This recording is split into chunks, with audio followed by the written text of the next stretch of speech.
In France, I had this raspberry palmer, and I'm gonna attempt to remake it using freeze-dried raspberries. You can find this at Target. This one is specifically from Target, but you can also find them at Trader Joe's for a really good price, better than Target price.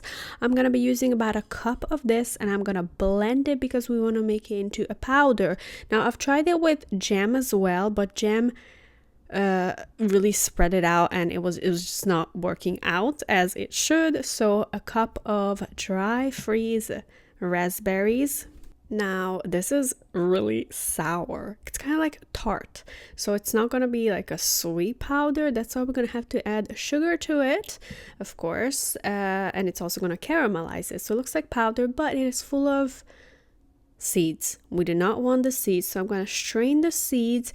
You can either throw out the seeds or you can put it in tea and make raspberry tea. I love raspberry and black tea combination. So look at all the seeds. We do not want that in our pastry. If you have dental filling, it's probably gonna crack.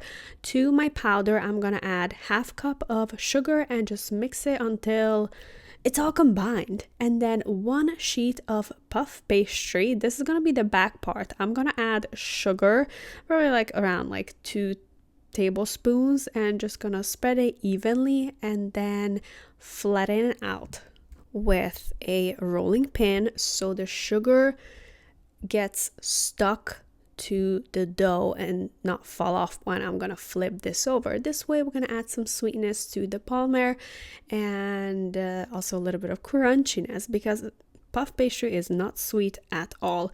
And now I'm just gonna add 2/3 of my raspberry sugar mixture just all over evenly, and then we're gonna have to fold it in halfway. So one side, I'm so bad at telling exactly which way is the halfway, so I'm just putting one side to almost halfway and then the second one, and then from then on I can adjust it properly. So this looks right, and my remaining raspberry mixture I'm just going to put on these 2 sides. I use a little bit too much in the middle, but this way we're going to have raspberry filling on every fold. So it's gonna be really nice and sweet and a little bit of tart and so delicious. Now I can fold this over and put it back into the fridge until it gets cold so I can slice it easily. I actually ended up throwing out the edge bar because I just didn't like how uneven it looked, so I'm actually gonna throw that out. That's okay. I'm gonna cut it about a little bit smaller than a centimeter, and then I'm preheating the oven to 400. I'm gonna bake this for 15 minutes.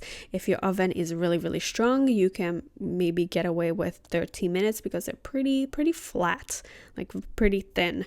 And then if you want, you can drizzle some melted chocolate on it and throw some bits of dried raspberries just to make it a little bit more fancy looking, but either way it's very delicious. It's a little bit of tartness, sweetness, and crunchiness all combined. It's such a quick snack, and I think this is perfect for parties and cheap too.